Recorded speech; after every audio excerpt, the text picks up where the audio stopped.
Now, let's take the opportunity, everybody, to enjoy a Friday night and talk about a little fiction. Yes, indeed. Now, as we know, Twilight Zone Marathon was on New Year's Day. It's always fun to watch that. I got to see a little bit of To Serve Man. Mr. Chambers, don't get on that ship. To Serve Man.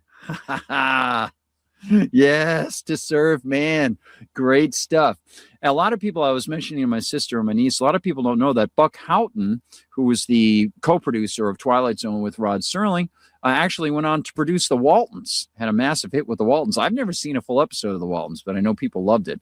Yeah, lots of talent, of course, in those eras. And most of those people now gone, but they left some great stuff, and hopefully they had good careers and they were able to raise their families with good jobs. That's the key thing.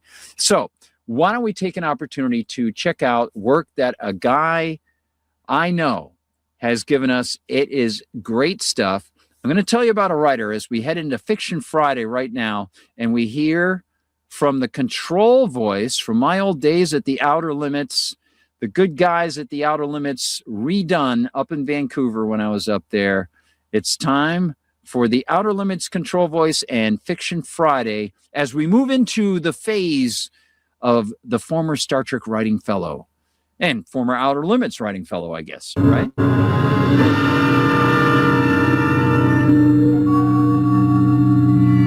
There is nothing wrong with your television set. Do not attempt to adjust the picture. We are controlling transmission. If we wish to make it louder, we will bring up the volume. If we wish to make it softer, we will tune it to a whisper. We will control the horizontal. We will control the vertical. We can roll the image, make it flutter. We can change the focus to a soft blur, or sharpen it to crystal clarity. For the next hour, sit quietly and we will control all that you see and hear. We repeat, there is nothing wrong with your television set. You are about to participate in a great adventure. You are about to experience the awe and mystery which reaches from the inner mind to the outer limits.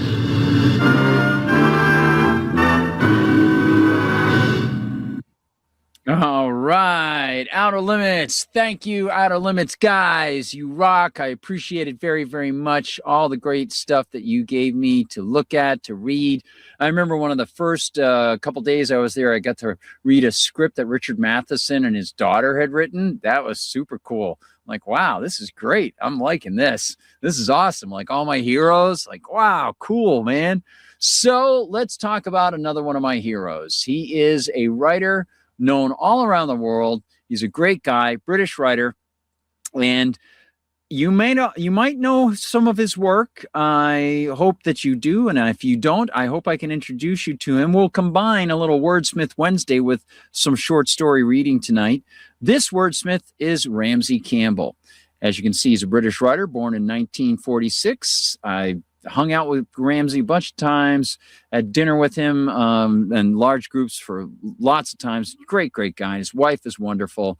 And you always see him smiling in the photographs together. They're just always having a great time. As you can see, he's the son-in-law of A. Bertram Chandler, who also is a very, very fine writer. And one of the things I want to point out to you is one of the pseudonyms under which he writes. Because before I knew or met Ramsey Campbell, I had picked up some books by somebody named Carl Dreadstone. Does that ring a bell with anybody? Carl Dreadstone. Now, don't go Googling it in our live audience. Does anybody know the name Carl Dreadstone connected with certain particular horror novels when you were a little kid, if you're around my age? I'll give you a hint. Universal Horror. Yeah, I'll give you another hint. All right. There were a series of Universal Horror novels that were put out based on movies like The Creature from the Black Lagoon, Frankenstein, the film version of Frankenstein, Bride of Frankenstein, The Wolf Man, and The Invisible Man. And The Mummy. Here is that series of books, the Universal Horror Library that they released. Carl Dreadstone, supposedly, who really was Ramsey Campbell. Okay. Now, what's very curious about this is these books are extremely expensive now. And I have The Creature from the Black Lagoon by Carl Dreadstone. I have The Mummy. I don't have The Werewolf of London. That's one of the most expensive ones. The Wolfman, Dracula's Daughter, The Bride of Frankenstein. Now, I think all of these but one was written by Ramsey. But you can also see another guy named Walter Harris. Okay? But they all have the name Carl Dreadstone on that. You know, it's like the generic name.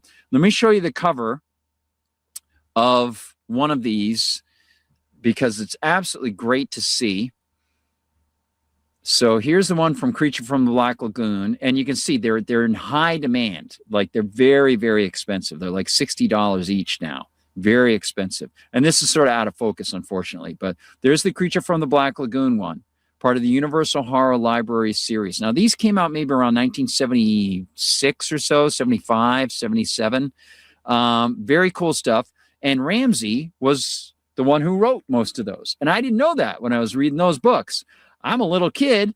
I'm reading these books by a guy named Carl Dreadstone. And then I discover later I'm in the room with Carl Dreadstone. Like, hey, Ramsey, your secret identity is Carl Dreadstone? Like you're a superhero? What's going on? This is crazy. So that was pretty wild to see that he wrote those books as Carl Dreadstone. But there's a lot more because Ramsey's branch of horror, he can take his turns on Cthulhu, Lovecraftian stuff. He can do spooky ghost stories. I've heard him read ghost stories, wonderful reading of ghost stories.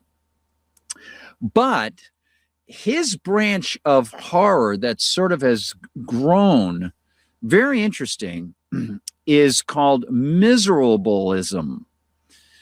He is one, and Conrad Williams is also, you know Conrad, a friend of mine, great stuff, Conrad.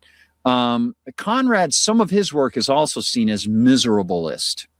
And what it is it's this idea of the world being something about the setting is so drab and urban decay, and there's so much happening that it's just almost surreal, but not quite surreal.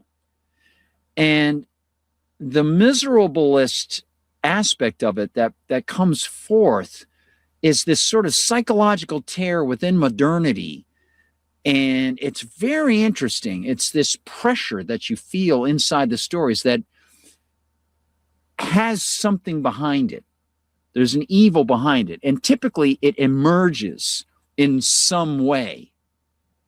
A very interesting miserableism. I don't know if you've ever heard the term, but it's very, very interesting. So let me show you some of the things that Ramsey has done. Amazing stuff. He's got so many collections, so many novels that are out there.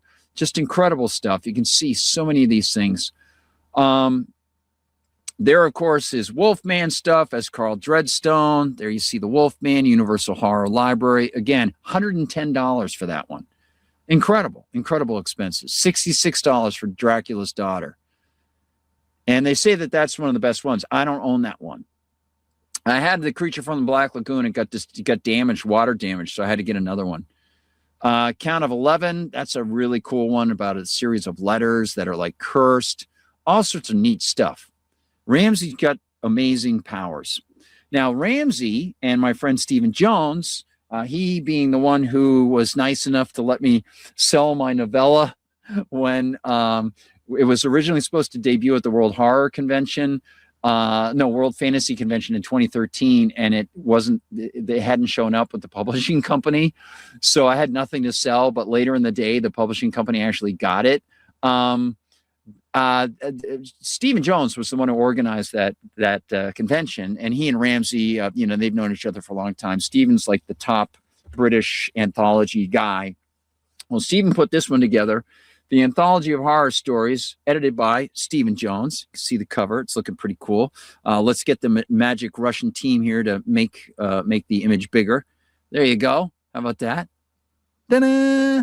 Hi, Ramsey. Hi, Stephen. Okay, so got a story by Ramsey in here. I think you'll enjoy it, and I'm going to read it to you now, as they would say. Oh, just some background?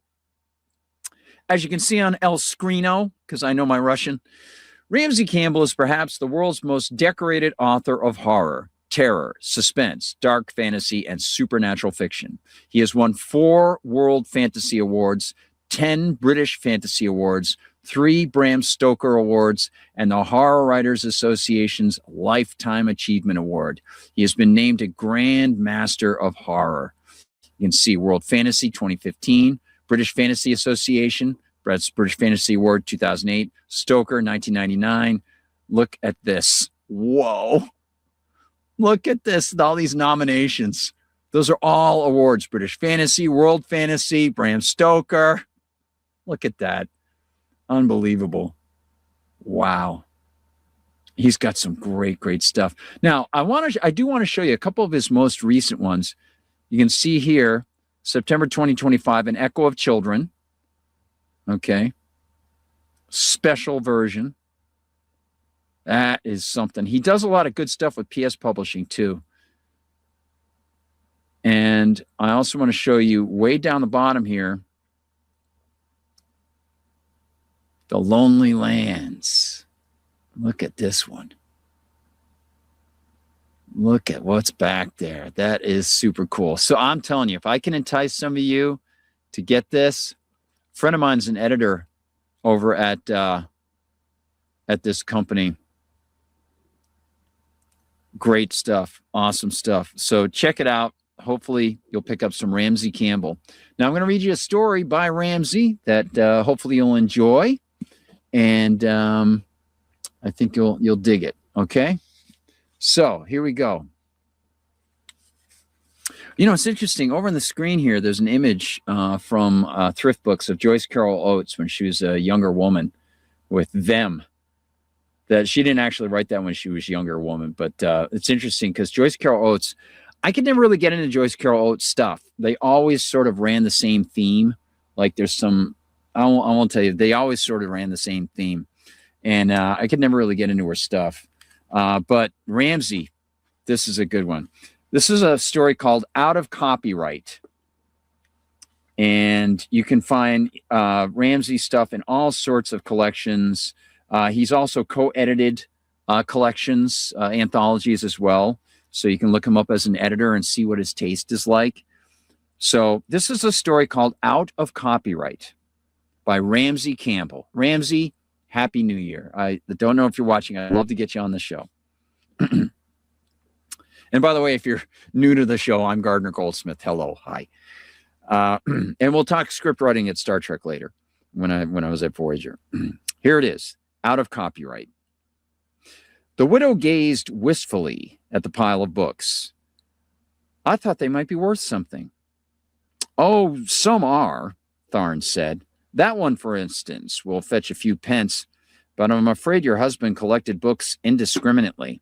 Much of this stuff isn't worth the paper it's printed on. Look, I'll tell you what I'll do. I'll take the whole lot off your hands and give you the best price I can. When he'd counted out the notes, the wad over his heart was scarcely reduced. He carried the bulging cartons of books to his van, down 3 gloomy flights of stairs, along the stone path which hid beneath lolling grass, between gateposts whose stone globes grew continents of moss. By the third descent, he was panting. Nevertheless, he grinned as he kicked grass aside. The visit had been worthwhile, certainly. He drove out of the cracked and overgrown streets, past rusty cars laid open for surgery, old men propped out on front steps to wither in the sun, prams left outside houses as though in the hope of a thief, that a thief might adopt the baby. Sunlight leaped from the windows and broken glass lanced his eyes. Heat made the streets and his perceptions waver. Glimpsed in the mirror or sensed looming at his back, the curtains resembled someone crouching behind him. They smelled more dusty than the streets. Soon he reached the crescent. The tall Georgian houses shone white. Beneath them, the van looked cheap, a tin toy littering the street. Still, it wasn't advisable to seem too wealthy when buying books. He dumped the cartons in his hall, beside the elegant curve of the staircase.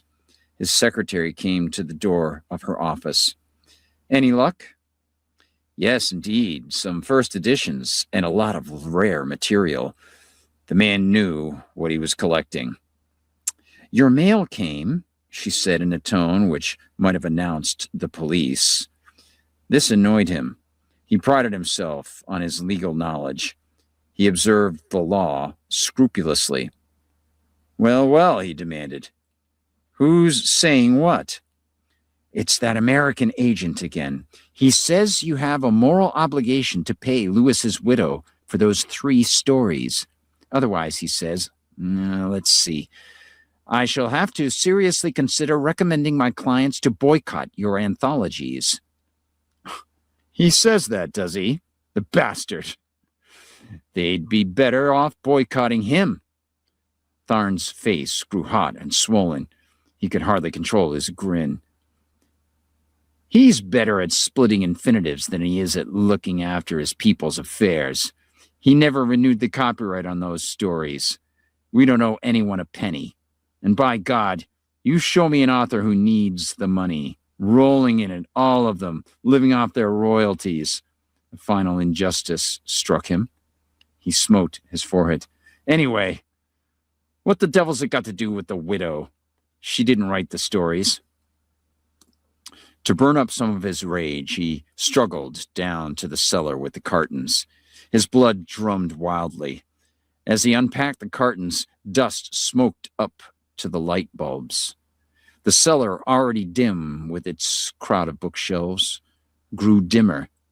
He piled the books neatly, sometimes shifting a book from one pile to another, as though playing patience. When he reached the ace, he stopped. Tales Beyond Life by Damian Damon. It was practically a legend. The book had never been reprinted in its entirety. The find could hardly have been more opportune. The book contained The Dunning of Diavolo, exactly what he needed to complete the new Tharn anthology, Justice from Beyond the Grave. He knocked lumps of dust from the top of the book and turned to the story. "Even in death, he would be recompensed. Might the resurrectionists have his corpse for a toy? Of a certainty, but only once those organs had been removed which his spirit would need, and the rituals performed. This stipulation he had willed on his deathbed to his son. Unless his corpse was pacified, his curse would rise. Indeed, had the father's estate been more readily available to clear the son's debts,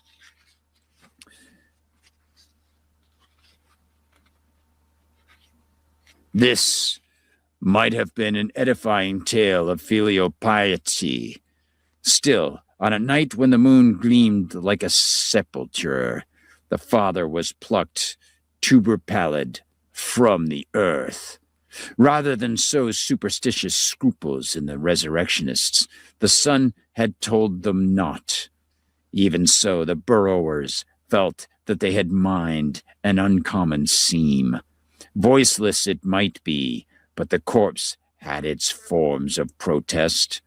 Only by seizing its wrists could the corpse miners elude the cold touch of its hands. Could they have closed its stiff lids, they might have borne its grin. On the contrary, neither would touch the gelatinous pebbles which bulged from its face. Tharn knew how the tale continued. Diavolo, the father, was desiccated, but his limbs went snaking around the town in search of those who had betrayed him, and crawled down the throats of the victims to drag out the twins of those organs of which the corpse had been robbed. All good Gothic stuff, gory and satisfying, but not to be taken too seriously. They couldn't write like that nowadays. They'd lost the knack of proper Gothic writing, and yet they whined that they weren't paid enough nowadays. Only one thing about the tale annoyed him: the misprint, undeed for indeed. Amusingly, it resembled undead, but that was no excuse for perpetrating it. The one reprint of the tale, in the 20s, it had swarmed with literals. Well, this time the text would be perfect. Nothing appeared in a Tharn anthology until it satisfied Tharn. He checked the remaining text, then gave it to his secretary to retype. His timing was exact. A minute later, the doorbell announced the book collector, who was as punctual as Tharn. They spent a mutually beneficial half hour. "These I bought this morning," Tharn said proudly. "They're yours for 20 pounds apiece." The day seemed satisfactory until the phone rang. He heard the girl's startled squeak. She rang through to his office, sounding flustered. "Ronald Maine wants to speak to you." "Oh, God. Tell him to write, if he still knows how. I've no time to waste in chatting, even if he has." But her cry had disturbed him. It sounded like a threat of inefficiency. Let Maine see that someone round here wasn't to be shaken. No, wait. Put him on with me." Maine's orotund voice came rolling down the wire. "It has come to my notice that you have anthologized a story of mine without informing me." Trust a writer to use as many words as he could. "There was no need to get in touch with you," Tharn said. "The story's out of copyright." "That is hardly the issue.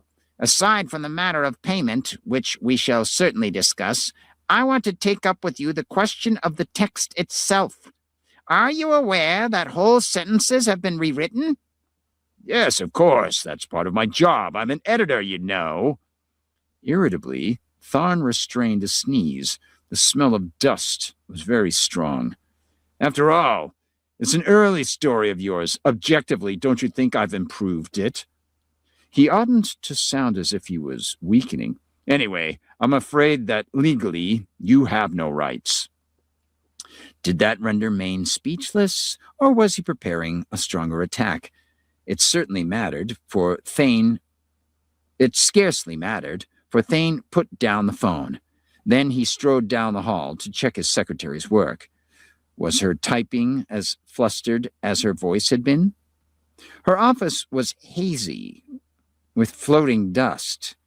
No wonder she was peering closely at the book, though she looked engrossed, almost entranced. As his shadow fell on the page, she started. The typewriter carriage sprang to its limit, ringing. She demanded, "Was that you before?" "What do you mean?" "Oh, nothing. Don't let it bother you." She seemed nervously annoyed. Whether with him or with herself, he could not tell. At least her typing was accurate, though he could see where letters had to be retyped. He might as well write the introduction to the story now. He went to fetch Who's Who in horror and fantasy fiction. Dust teemed around the cellar lights and chafed his throat. Here was Damien Damon, real name Sidney Drew, born Chelsea, 30th of April, 1876. Death, 1911, ? His life was even more bizarre and outrageous than his fiction. Some critics say that this is the only reason for his fame, he read. A small, dry sound made Tharn glance up. Somewhere among the shelved books, a face peered at him through a gape. Of course, it could be nothing of the sort, but it took him a while to locate a cover which had fallen open in a gap, and which must have resembled a face. Upstairs, he wrote the introduction. Without the help of an agent, and with no desire to make money from his writing, Damon became one of the most discussed in whispered writers of his day. Critics claim that it was scandals that he practiced magic, and that is what gained him fame. But his posthumously published Tales Beyond Life shows that he was probably the last really first-class writer in the tradition of Poe. Glancing up, Tharn caught himself. He caught himself in sight of himself, pen in hand, at the desk, looking in the mirror. So much for any nonsense that he'd understand writers' problems. Why, he was a writer himself. Only when he'd finished writing did he notice how quiet the house had become. It had the strained, unnatural silence of a library. As he padded down the hall to deliver the text to his secretary, his sounds around him and from him felt muffled. The sounds felt detached from him. His secretary was poring over the transcript of Damon's tale.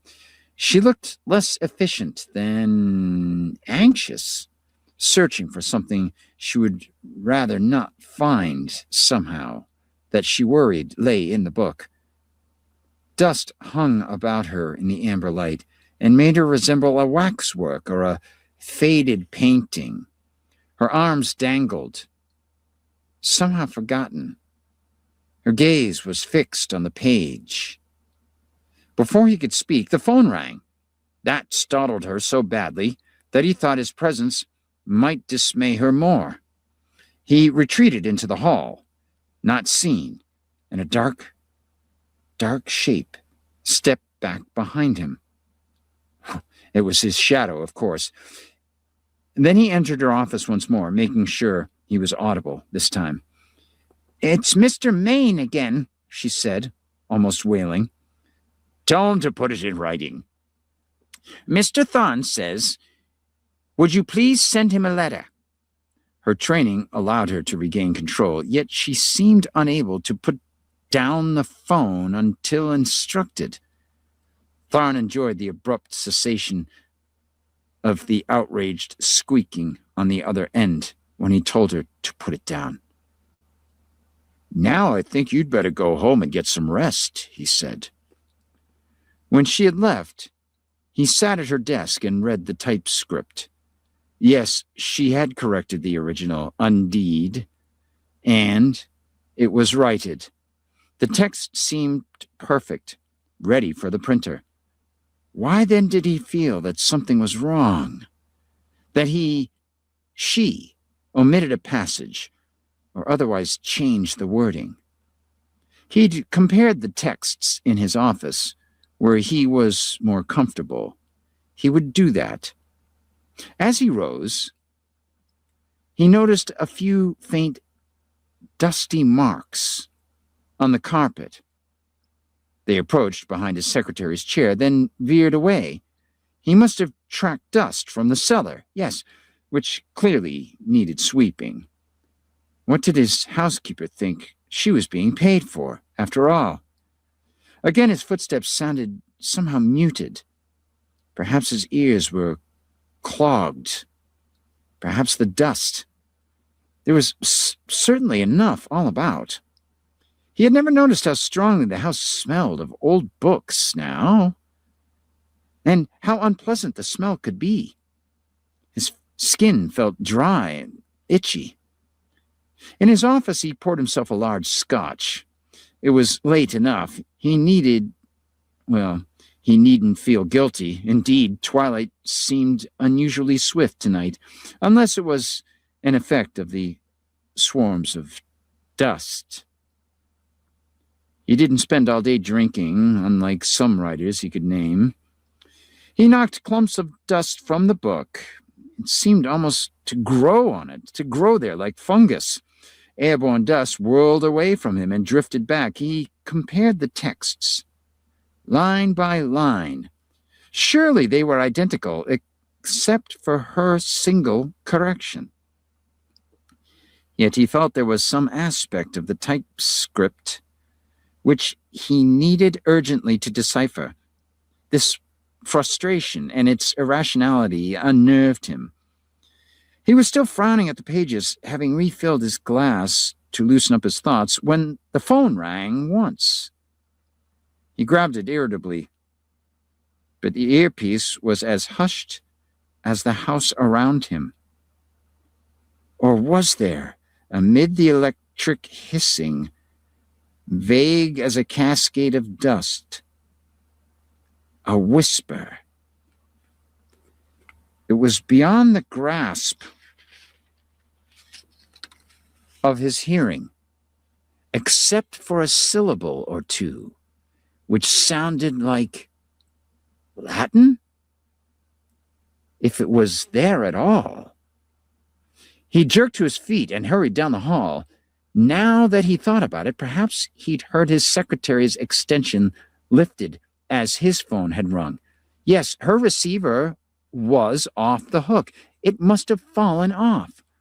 As he replaced it, dust sifted out of the mouthpiece. Was a piece of paper rustling in the hallway? No, the hall was bare. That sound, perhaps it was the typescript stirred on his desk by a draught. He closed the door behind him to exclude any draught, as well as the odor of something very old and dusty. Yet the smell was stronger in this room. He sniffed gingerly at Tales Beyond Life. Why, there it was. The book reeked of dust. He shoved open the French windows. Then he sat and stared at the typescript. He was beginning to regard it with positive dislike. He felt as though he had been given a code to crack. It was nerve-wracking as an examination. Why was it only the typescript that bothered him and not the original? He flapped the typed pages, for they looked thinly coated with gray. Perhaps it was only the twilight, which seemed composed of dust. Even his scotch tasted clogged. Just let him see what was wrong with this damn story. Then he'd leave the room to its dust and have a few well-chosen words with his housekeeper tomorrow. There was only one difference between the texts: the capital I. Or had he missed another letter? Compulsively and irritably, refusing to glance at the gray lump which hovered at the edge of his vision, he checked the first few capitals: E-M-O-R-T.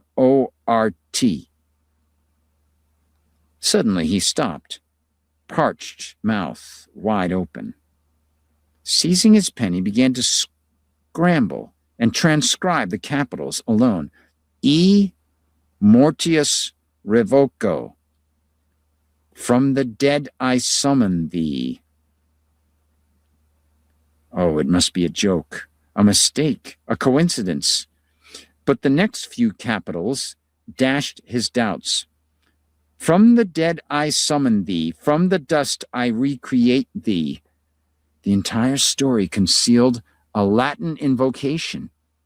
It had been Damien Damon's last story, and also apparently his last attempt at black magic. And it was Tharn's discovery. He must rewrite his introduction. Publicized correctly, the secret of the tale could help the book's sales a great deal. Why then was he unwilling to look up? Why was he tense as a trapped animal, ears straining painfully? Because of the thick smell of dust, the stealthy dry noises that his choked ears sensed and were unable to locate. The gray mass that hovered in front of. When at last he managed to look up, the jerk of his head twinged his neck. But his gasp was of relief. The gray blotch was only a chunk of dust clinging to the mirror.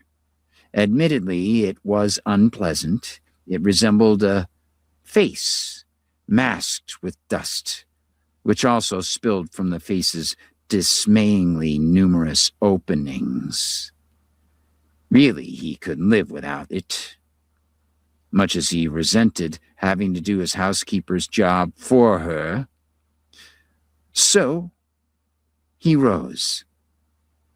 And when he rose, it took him a moment to realize that his reflection had partially blotted out the gray mass. In the further moment before he understood, 2 more reflected gray lumps rose behind it, behind him.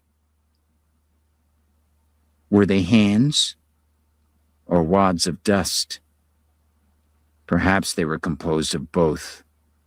It was impossible to tell, even as they closed around him and over his face. Ramsey Campbell, Out of Copyright.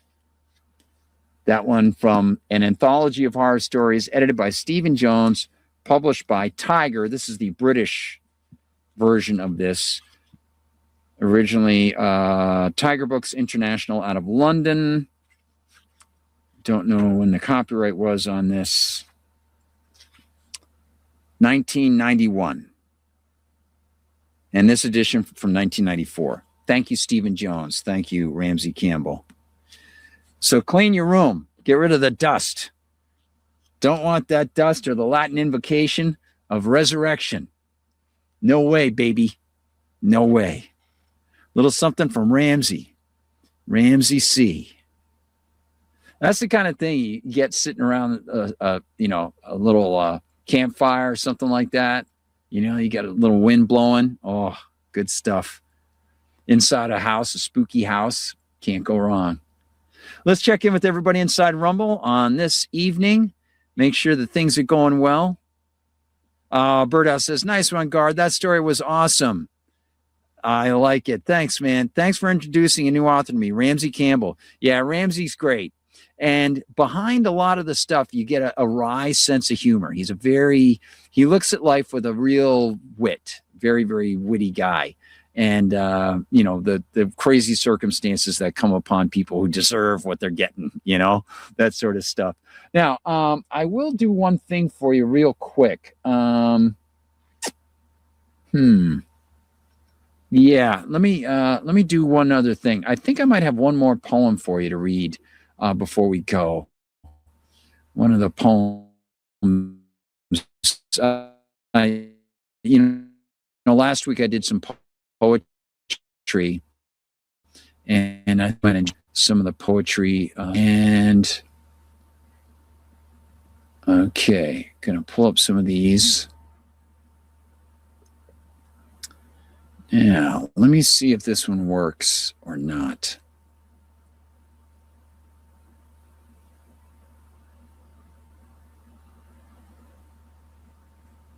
No, not that one.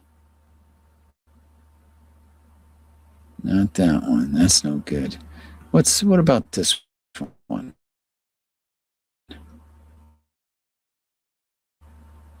Let's see. Do this live. So. Okay. Here's one that I wrote last year. It's called Aggregate Twilight. As I walk with this soul beside me, I can't think, can't even see this black and ashen 10-fingered valley, darkening yet it's tearing at me. Holding hands without even touching, right beside me this figure makes 3. Eyeless-eyed lover, melting, descending, flowing, towering, swallowing me. I can't save this alien, formless ghost of a chance that yearned to be free. No salvation. Soul is collapsing, sinful, relapsing. I, myself, me. Lord, correct me. Lord, collect me. The light I have banished, spurned thou and thee, minutes to midnight, aggregate twilight and darkness. Now, my future, I see. All right. A little something there for the soul. Hope you dig that. Thank you, Skunk Hollow. Thanks for putting that in, man. Yes, he says, I'm surprised Guard is permitted on YouTube. Yes, and that's one of the things we haven't. Thank you, Skunk Hollow over on Rumble, everybody. Yeah, that's one of the reasons why we haven't done Liberty Conspiracy streaming live. I want to do it, but my radical libertarian stuff was not welcome there for quite a while. And on the regular Liberty Conspiracy show, as you know, I often play clips of songs, and so I don't want to get hit with copyright stuff. But on Rumble, they let us roll with it. I haven't got in any trouble at Rumble, and I'm promoting the bands. I'm playing little clips of songs to say, hey, there's a great band. Here's Wall of Voodoo or whatever. Nobody complains, so it's fine, I guess. But yeah. Interesting. Now, as we open up the year, to give you the plans, we are going to be getting the Liberty Conspiracy publishing going, and we'll do a fundraiser for that. We've got a lot of stuff ready to go, and fiction and nonfiction. The nonfiction is very, very close. A lot of the fiction is already set. As you know, I declined a contract years ago for the sequel to my novella Bite, which is the sequel is a 440-page novel, so that the contract, the company wanted me to separate my name, my real name, and come up with some pen name because they thought my political libertarian anarchist stuff would somehow be a detriment to sales, which would be, I think, ridiculous. And I wasn't willing to. I just want people. It's just me. It's the name my parents gave me, so be respectful to my parents. And so anyway, so the sequel to Bite is called Flight, and it deals with a character who's in Bite and sort of carries on the story from there. And then there's a story that comes after that. And every one of my stories, there are 3 novellas that are already published. They're all connected. And I've pre-planned it for years. I've got everything all connected to a giant thing. And just to let you know, if you're sort of wondering, just the tip of the hat here, it starts off without a lot of ties to Christianity and things like that. It starts off with a sort of cosmic horror, classic horror sort of vampire thing. One of the novellas is about a vampire hunter.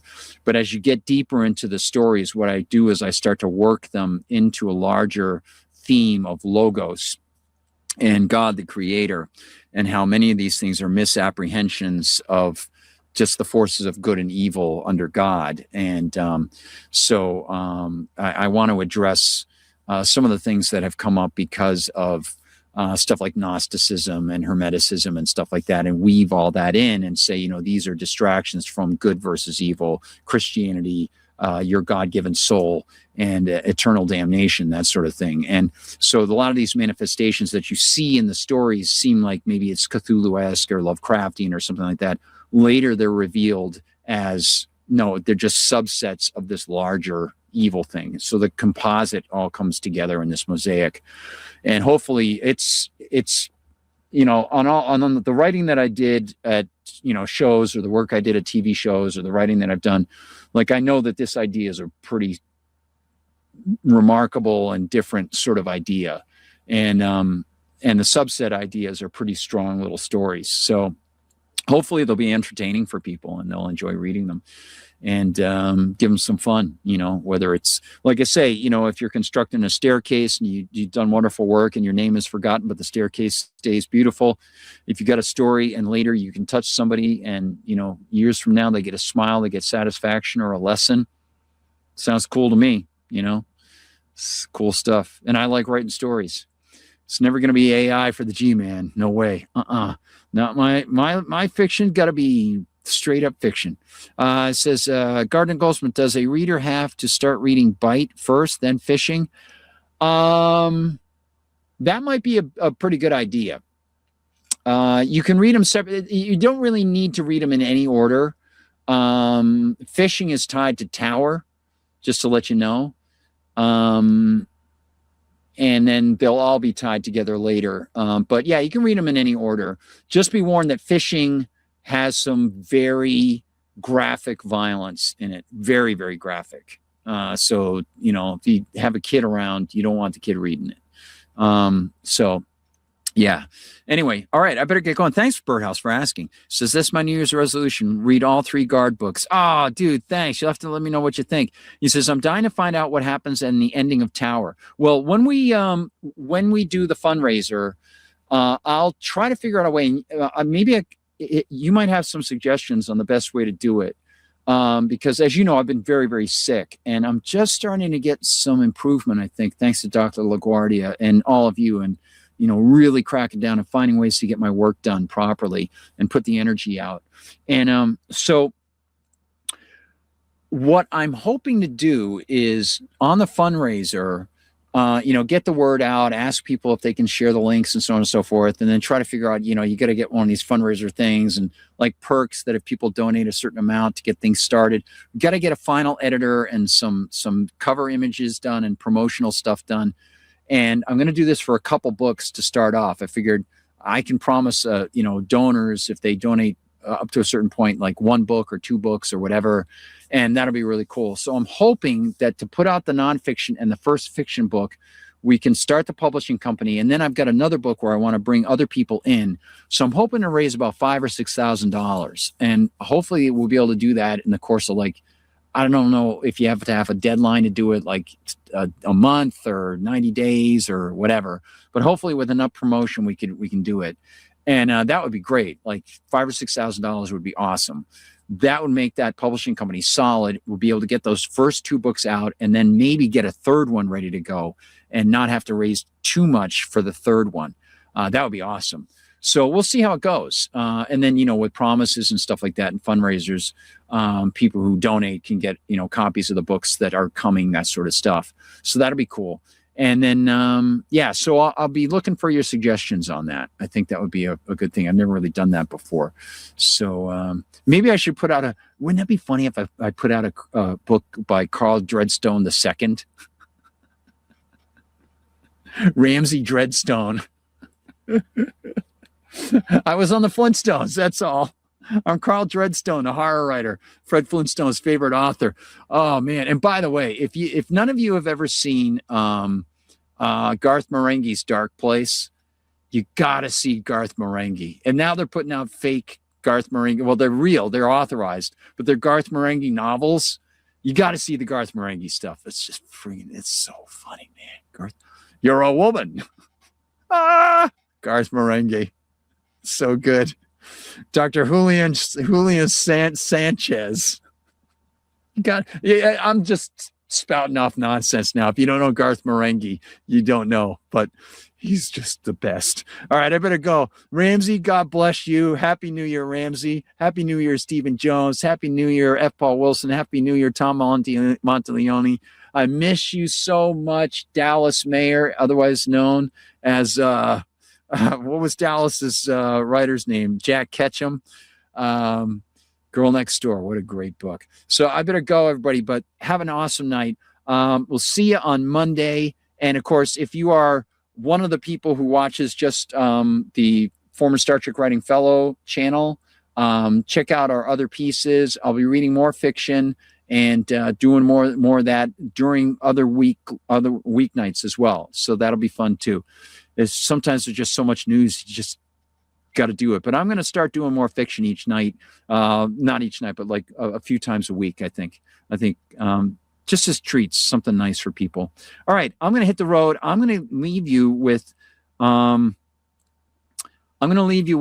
Outer Limits outro. And just a reminder, if you do get a chance to watch some of those Outer Limits episodes, the old ones, they're great. And please keep in mind, one of the founders of the Outer Limits creators, Joe Stefano, really nice guy. I've been blessed to have met some of the people whose imaginations fired me. And I can't wait to continue holding the reins for those guys and marching on, feeling better. Can't wait for you to see my fiction. It's going to be awesome. In honor of those guys. Have a great night, everybody. Thank you, and God bless. We now return control of your television set to you until next week at this same time, when the control voice will take you to the Outer Limits.